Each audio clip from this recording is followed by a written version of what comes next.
1457 चे लोक, 772 चे लोक, हे काही तुम्हाला साधे वाटतात का?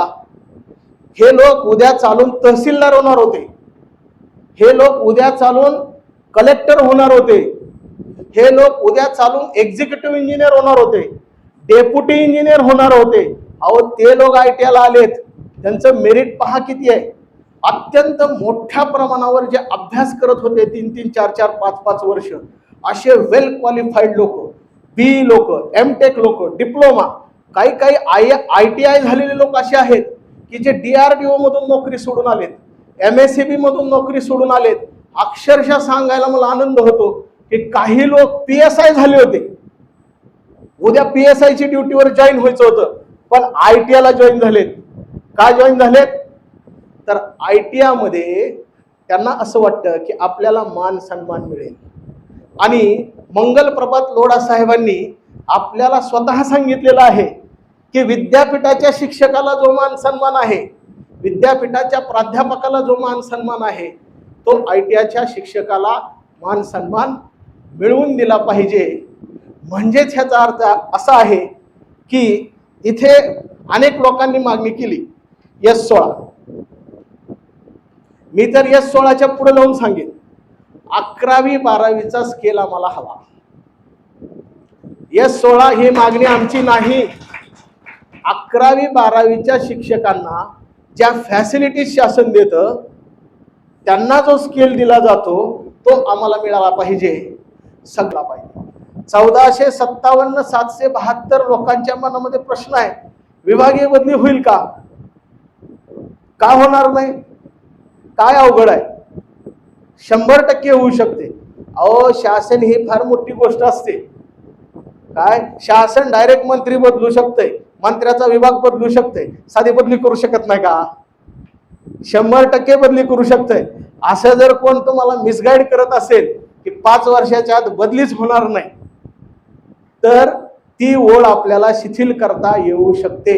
शासनाला जर आपण योग्य त्या मार्गाने पाठपुरावा केला आणि शैक्षिक महासंघाच्या वतीनं हा मुद्दा जर आपण शासन दरबारी नेला, तर मला खात्री आहे की शासनाकडून आपल्याला सकारात्मक यावरती उपाय मिळू शकतो.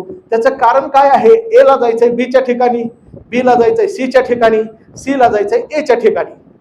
नगाला नग 3च आहेत, फक्त जागा बदलणार आहे.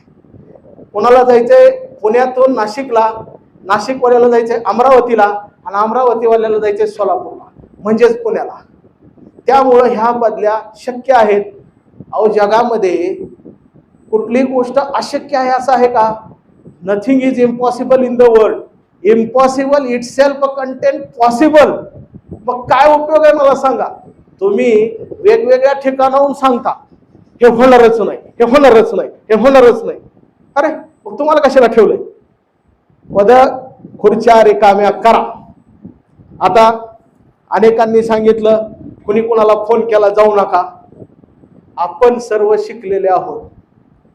काय 50,000च्या रेंजमध्ये बेसिक घेणारे लोक आहोत. कोणाला घाबरायची काय गरज आहे का? अनेक लोकांच्या मनामध्ये हा समज आहे की ह्या गोष्टी अशक्य आहेत. बिलकुल अशक्य नाही. 1457च्या लोकांची मागणी आहे की आमच्या पदाचं नाव बदला. सरांनी पण मागणी केली. अहो ही मागणी मी तर 2014लाच केंद्र शासनाकडे डायरेक्टर जनरलकडे केलेली आहे. शिल्प निदेशक हे नाव बदलून ट्रेनिंग ऑफिसर हे नाव करा. 2014ला मी राष्ट्रपती, पंतप्रधान, केंद्रीय मंत्री, मुख्यमंत्री ह्यांच्याकडे आता सध्या पेंडिंग आहे तो विषय. तुम्ही सगळे जर आमच्या सोबत आलात तर आपण सुद्धा ऑफिसर होऊ. आणि शासनाला काय नाव बदलल्यामुळं काय खर्च होणार आहे का? पण नवीन मुलांचा हट्ट आहे. 1457च्या मुलांचा हट्ट आहे, 772च्या लोकांचा हट्ट आहे की बाबा आमच्या पदाचं नाव बदलून मिळावं.